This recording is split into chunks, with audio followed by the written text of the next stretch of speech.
Good morning, everybody. Welcome to the River of Grass Northeast Prescribed Burn up at Shark Valley. Those of you that don't know me, my name is Gary Carnell. I work here at Everglades National Park, Fire and Aviation Management. First objective, of course, is always safety of fire personnel and the public. Air ignition will be conducted by helicopter with airboats being used for holding and also for ignition, along with this seat to hold the south line. This is Highway 41 to the top. This is the L67 on the eastern boundary. I'm going to probably put the airboats in, have the airboats run over to the southeast corner. This is where we'll start our test fire, and we'll start working our way towards the west-northwest until we tie it into Shark Valley. We have a prescribed fire that's going on, and some people call them controlled burns, but they're planned for several years, up to several years in advance. What do you know about fires in Everglades? Well, I work in the environmental industry, but in California where we do controlled burns to control fuel loads for trees and stuff. But I don't know what you're trying to do here. Well, that's exactly part of our objective for this burn. Part of it is to reduce the fuel loading or the burnable vegetation that could become hazardous if a wildfire were to start here. From this tram ride, you can actually see some prescribed fire going on. Once we get up to the tower, we can talk more about what we're seeing in the smoke column and the prescribed fire that's going on today. This is Carnell on white. Go ahead, 402. Okay, I'm on my way. I'll be there in a minute. Copy, same place. You just land in between the boat ramp and the engine.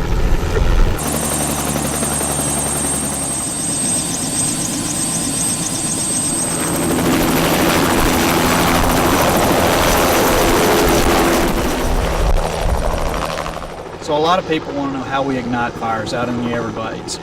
And it's a little bit different. A lot of places they'll have a device called a drip torch that just drops a mixture of diesel and gasoline out on the ground and you ignite it as you go. Here we use helicopters a lot to ignite the fires. And what that helicopter does is it drops a little ping pong ball full of a chemical called potassium permanganate. Just before it's dropped out of the bottom of the helicopter, it's injected with glycol, common antifreeze. And about 30 seconds later, you get a chemical reaction. This ball bursts into flames. All the plastic, all the chemical is entirely consumed, so there's nothing left to damage the ecosystem. And you get a fire that starts. Mainly from the helicopter, but also with this device, which is just a handheld launcher that launches the balls out about 30 feet. The helicopter is really an efficient way to do these prescribed burns out here. You can change the intensity and you can get to a lot of areas that are inaccessible by boat or by foot.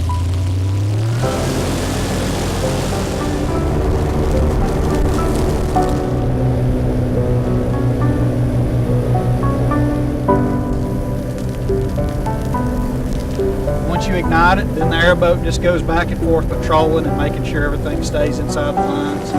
The helicopter can patrol the lines to make sure everything looks good. Using these, we can really minimize the impact out here. We don't have to put people out on the ground where it's not safe for them to walk and where they'll be leaving footprints and boat trails that can be seen for a long time.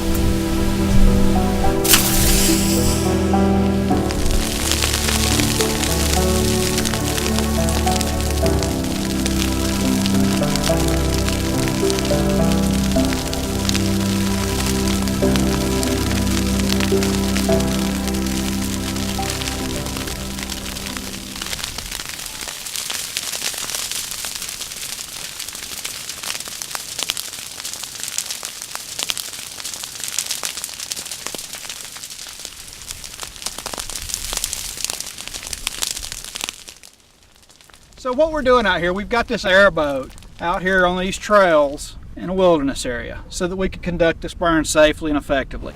We want to contain this fire inside of these barriers. In this case, we've got an airboat trail that's established by researchers, and we've got the L67 canal. So the airboat can patrol this line, and if you get fire impinging on the line, if you get a ball that happens to be picked up in a gust of wind and dropped across the line, The airboat can respond to it really quickly and knock it down and kind of manage the situation and make sure that the fire stops in the area where we want it to stop. That's the main role for this airboat out here.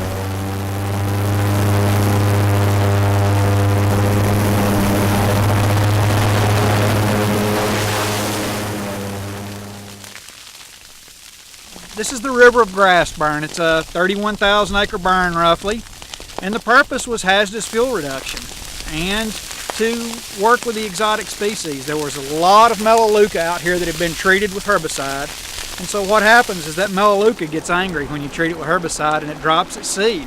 So if you follow that treatment with chemicals up with fire, you can get that seed when it's still on the ground, hopefully burn up the seed before it sprouts, and if the sprouts are still real small, the fire will actually take those sprouts out. So you've put a 1-2 punch on the melaleuca, and that second punch was a lot cheaper than the first one. And of course the main objective is hazardous fuel reduction. We're here in Everglades National Park. We've got urban areas just to the east of us, and we're trying to remove these heavy fuel concentrations.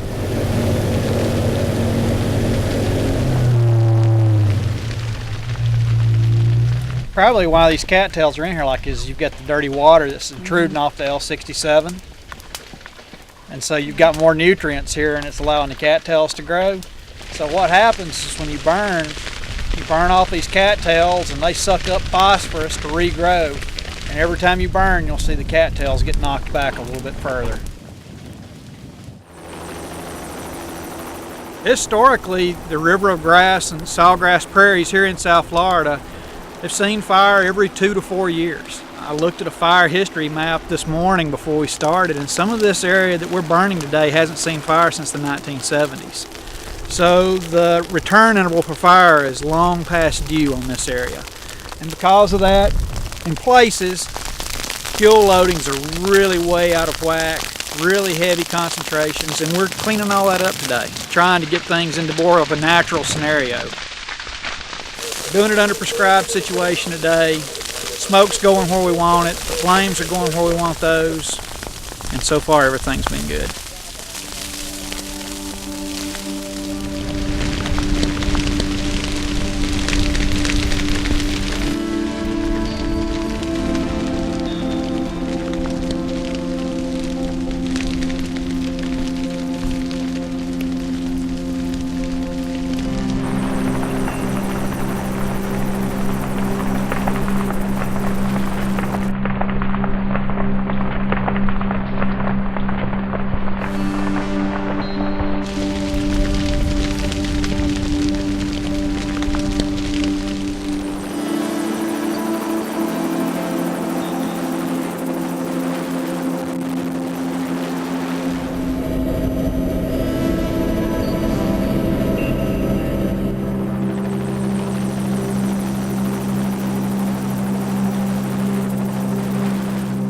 Right now we've got a single engine air tanker that's circling around at the head of the fire, and what he's doing is just checking the lines and making sure everything's still inside. And if he does happen to find something outside of the lines, what he'll do is go ahead and put a drop of water on it and knock it out until we can get over there in the boat to check it out and to make sure everything at that point is still inside the lines and the fire's secure.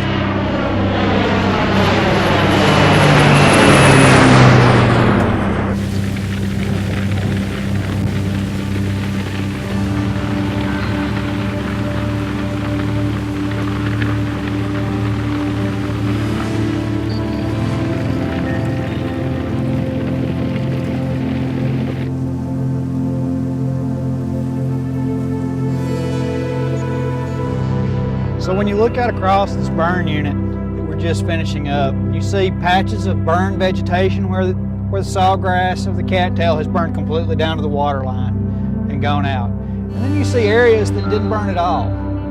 And that's kind of what we shoot for out here. We don't want to turn every acre black. Wildlife like a mosaic pattern across the landscape. They like areas where they can forage and then areas where they can nest and hide out and escape from predators. So there's a mosaic pattern here. Smoke production is going to be winding down real quick.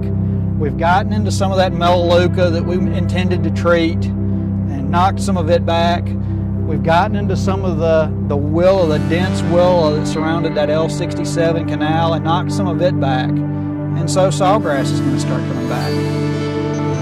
We certainly didn't knock it all back, like I said. We were shooting for a mosaic pattern, and that's what we got today.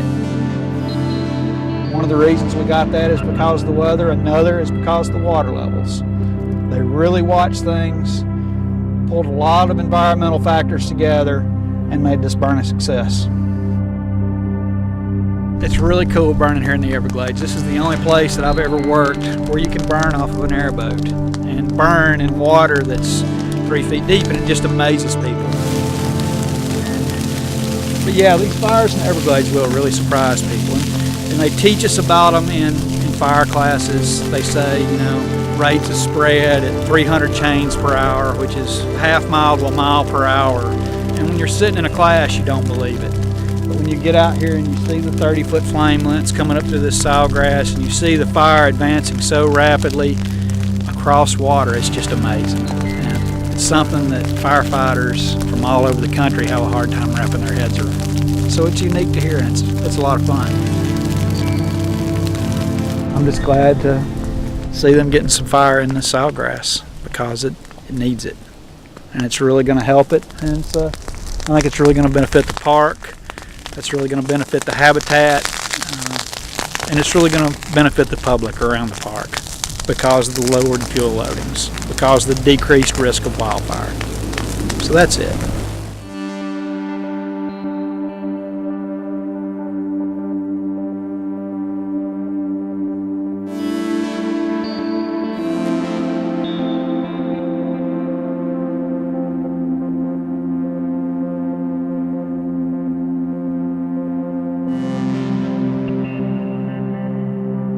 Anybody got any safety issues, problems, or something we can do better next time? Feel free to speak up.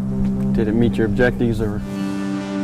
We met our objectives fairly well. The reduction of the fuel loading in the sawgrass, definitely, especially down in the southeast corner along the L67 canal. The fuel loading was tremendous down there. We've had one spot that went over, but also the fire was bumping the L67 canal pretty heavy. Other than that, the rest of the burn unit looks great. We'll continue to work on it the next couple months, probably as the water level starts to go down. We already have our black line in, so we can go out and pick up the heavier areas that we need to.